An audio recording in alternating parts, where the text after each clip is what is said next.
ಸ್ನೇಹಿತರೆ ನಮಸ್ಕಾರ. ಚೈತ್ರ ಕುಂದಾಪುರ ಅವರ ತಂದೆ ಈಗಾಗಲೇ ಚೈತ್ರ ಜನ್ಮ ಜಾಲಾಡುವಂಥ ಕೆಲಸವನ್ನು ಮಾಡಿದ್ದಾರೆ. ಚೈತ್ರ ನಿಜವಾದಂತಹ ಮಗಳು ಅಲ್ಲವೇ ಅಲ್ಲ, ಆಕೆ ಈ ಮಗಳ ಸ್ಥಾನದಲ್ಲಿ ನಿಲ್ಲೋದಕ್ಕೆ ನಾಲಾಯಕ್ ಅನ್ನುವಂತಹ ವಿಚಾರವನ್ನು ಈಗ ಬಹಿರಂಗಪಡಿಸಿದ್ದಾರೆ. ಚೈತ್ರ ಕುಂದಾಪುರ ಮದುವೆ ಆಗಿರುವಂಥ ಹುಡುಗನೂ ಕೂಡ ದೊಡ್ಡ ಕಳ್ಳ, ನನ್ನ ಮಗಳೂ ಕೂಡ ದೊಡ್ಡ ಕಳ್ಳಿ ಎನ್ನುವಂತಹ ಆರೋಪವನ್ನು ಹೊರಿಸಿದ್ದಾರೆ. ಯಾರು? ಚೈತ್ರ ಕುಂದಾಪುರ ಅವರ ತಂದೆ ಬಾಲಕೃಷ್ಣ ನಾಯಕ್ ಅವರು. ಚೈತ್ರ ಸಂಪಾದನೆ ಮಾಡಿರುವಂಥ ಹಣದ ಮೂಲ ಏನು, ಚೈತ್ರ ಎಂತಹ ಮೋಸಗಾರ್ತಿ, ಜೊತೆಗೆ ಚೈತ್ರ ಇಲ್ಲಿವರೆಗೆ ಮಾಡಿದಂತಹ ಮೋಸಗಳಿಗೇನು ಎಲ್ಲವನ್ನು ಕೂಡ ಎಳೆಯಾಗಿ ಈಗಾಗಲೇ ಬಾಲಕೃಷ್ಣ ನಾಯಕ್ ಅವರು ಬಿಚ್ಚಿಟ್ಟಿದ್ದಾರೆ. ಹಾಗಾದರೆ ಚೈತ್ರ ಈ ಬಗ್ಗೆ ಏನು ಹೇಳ್ತಾರೆ, ತಂದೆಯ ಆರೋಪದ ಬಗ್ಗೆ ಚೈತ್ರ ಕೊಡುವಂಥ ಸ್ಪಷ್ಟನೆ ಏನು ಹೇಳ್ತಾ ಹೋಗ್ತೇನೆ. ಅದಕ್ಕಿಂತ ಮುಂಚೆ ನೀವು ಇನ್ನೂ ಕೂಡ ನಮ್ಮ ಚಾನಲನ್ನು ಸಬ್ಸ್ಕ್ರೈಬ್ ಮಾಡಿಲ್ಲ ಅಂದರೆ ದಯವಿಟ್ಟು ಕೂಡಲೇ ಸಬ್ಸ್ಕ್ರೈಬ್ ಮಾಡಿ ಸ್ನೇಹಿತರೆ. ನೋಡಿ, ಚೈತ್ರ ಕುಂದಾಪುರ ಒಂದಲ್ಲ ಒಂದು ವಿಚಾರಕ್ಕೆ ಸುದ್ದಿಯಲ್ಲಿ ಇರ್ತಾರೆ. ಮೊನ್ನೆ ಅಷ್ಟೇ ಕುಟುಂಬಸ್ಥರ ಸಮ್ಮುಖದಲ್ಲಿ ಪ್ರೀತಿಸಿದ ಹುಡುಗನ ಜೊತೆಗೆ ದಾಂಪತ್ಯ ಜೀವನಕ್ಕೆ ಕಾಲಿಟ್ಟಂತ ಚೈತ್ರ ತಮ್ಮ ಮದುವೆಗೆ ಖುದ್ದು ತಂದೆಯನ್ನು ಕರೆದಿಲ್ಲ ಅನ್ನುವಂಥ ಆರೋಪ ಕೇಳಿ ಬಂದಿತ್ತು. ಖುದ್ದು ಈ ಬಗ್ಗೆ ಮಾಧ್ಯಮಗಳ ಮುಂದೆ ಬಂದು ಚೈತ್ರ ಕುಂದಾಪುರ ಅವರ ತಂದೆ ಬಾಲಕೃಷ್ಣ ನಾಯಕ್ ಮಗಳ ವಿರುದ್ಧ ಆಕ್ರೋಶವನ್ನು ಹೊರಹಾಕಿದ್ದಾರೆ. ಹೌದು, ಆಕೆ ನನ್ನನ್ನು ಮದುವೆಗೆ ಕರೆದಿಲ್ಲ, ನಾನು ಮದುವೆಗೆ ಹೋಗಿಲ್ಲ, ಈ ಮದುವೆಯನ್ನು ನಾನು ಒಪ್ಪೋದಿಲ್ಲ.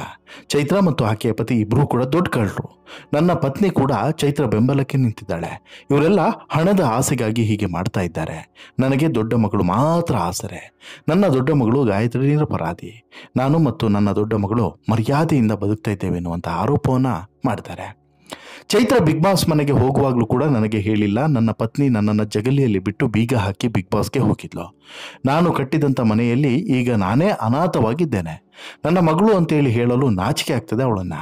ಆಕೆ ನನ್ನ ಜೀವನದಲ್ಲಿ ಬರಲೇಬಾರ್ದಾಗಿತ್ತು. ಜನ ಆಕೆಗೆ ಮನ್ನಣೆಯನ್ನು ಕೊಡಬಾರ್ದು. ತಂದೆ ಇಲ್ಲದ ಮಗಳು ಅಂತ ಹೇಳ್ಬಿಟ್ಟು ಹೇಳ್ಕೊಂಡು ಬರ್ತಾಳೆ. ನನ್ನ ತಂದೆ ಬಾಲನಾಯಕ ಗೌರವಾನ್ವಿತ ವ್ಯಕ್ತಿ ಆಗಿದ್ರು ಅಂತೇಳಿ ಹೇಳ್ತಾರೆ. ಇನ್ನು ತಂದೆಯ ಮಾತು ಕೇಳ್ತಾ ಇದ್ದಂತೆ ಚೈತ್ರ ಕುಂದಾಪುರ ಅವರು ತಮ್ಮ ಇನ್ಸ್ಟಾಗ್ರಾಮ್ ಸ್ಟೋರಿಯಲ್ಲಿ ತಂದೆಯ ಬಗ್ಗೆ ಹೀಗೆ ಬರ್ಕೊಳ್ತಾರೆ. ಇವರ ಈ ಬರವಣಿಗೆಯನ್ನು ನೋಡಿದವರು ಸಾಕಷ್ಟು ಜನ ಶೇಕ್ ಆಗ್ತಾರೆ.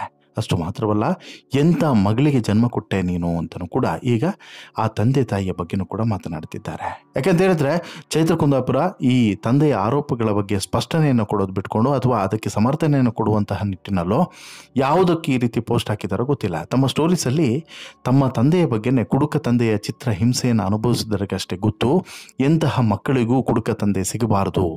2 ಕ್ವಾರ್ಟರ್ ನಾನು ಕೊಟ್ಟರೆ ನನ್ನ ಮಕ್ಕಳು ದೇವರು ಅನ್ನೋರ ಮಾತಿಗೆ ಬೆಲೆ ಕೊಡೋಕ್ಕಾಗುತ್ತಾ? ಮೂರ್ಖರಾಗ್ತಾರೆ. ಅಂಥವರ ಮಾತಿಗೆ ಬೆಲೆ ಕೊಡುವವರು ಮೂರ್ಖರಾಗ್ತಾರೆ ಅಂತ ಹೇಳ್ಬಿಟ್ಟು ತನ್ನ ಸ್ಟೋರೀಸಲ್ಲಿ ಹಾಕ್ಕೊಂಡು ತನ್ನ ತಂದೆ ಮಹಾನ್ ಕುಡುಕ ಅನ್ನೋ ರೀತಿಯಲ್ಲಿ ಈಕೆ ಬಿಂಬಿಸುವಂಥ ಪ್ರಯತ್ನವನ್ನು ಮಾಡಿದ್ದಾಳೆ ಅನ್ನೋದು ಗುಟ್ಟಾಗಿ ಉಳಿದಿರುವಂಥ ವಿಚಾರ ಏನಲ್ಲ. ಹೌದು, ಚೈತ್ರ ಕುಂದಾಪುರ ಇಲ್ಲಿ ತನ್ನ ಮೇಲಿನ ಆರೋಪಗಳನ್ನು ಇಲ್ಲ ಅದು ಸುಳ್ಳು ಅಂತೇಳಿ ನಿರೂಪಿಸೋಕೆ ಸಾಧ್ಯವಾಗದೆ ಇಂಥ ಆರೋಪಗಳನ್ನು ಮಾಡ್ತಾ ಇದ್ದಾಳೋ ಗೊತ್ತಿಲ್ಲ, ಅಥವಾ ಉದ್ದೇಶಪೂರ್ವಕವಾಗಿ ಈ ರೀತಿ ಮಾಡಿದ್ದಾಳೋ ಅದೂ ಕೂಡ ಗೊತ್ತಿಲ್ಲ, ಅಥವಾ ಬೇರೆ ಏನಾದರೂ ಕಾರಣ ಇದೆಯೋ ಅದೂ ಕೂಡ ಗೊತ್ತಿಲ್ಲ. ಆದರೆ ಚೈತ್ರ ಕುಂದಾಪುರ ಈಗ ಮಾಡಿರುವಂಥ ಆರೋಪ ಇದೆಯಲ್ಲ, ಇದು ಗಂಭೀರವಾದದ್ದು ಮತ್ತು ತುಂಬ ಗಮನಿಸಬೇಕಾಗಿದ್ದು ಅನ್ನೋದು ಕೂಡ ಸತ್ಯ.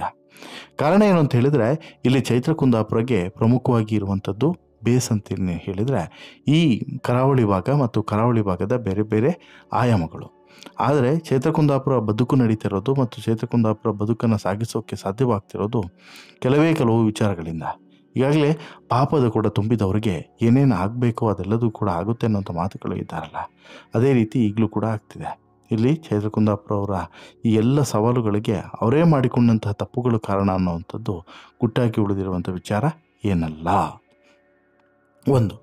ಎರಡನೇದು, ಚೈತ್ರ ಕುಂದಾಪುರ ಈಗ ಆಕೆ ತಂದೆ ಚೈತ್ರ ಕುಂದಾಪುರ ಏನು ಆರೋಪವನ್ನು ಹೊರಿಸಿದ್ದಾರೆ ತಂದೆ ಬಗ್ಗೆ, ಆತ ಮಹಾನ್ ಕುಡುಕ ಅಂತೇಳಿ. ಆತ ಮಹಾನ್ ಕುಡುಕ ಅನ್ನುವಂಥ ವಿಚಾರವನ್ನು ಈಗ ಯಾಕೆ ಹೇಳಿದ್ರು?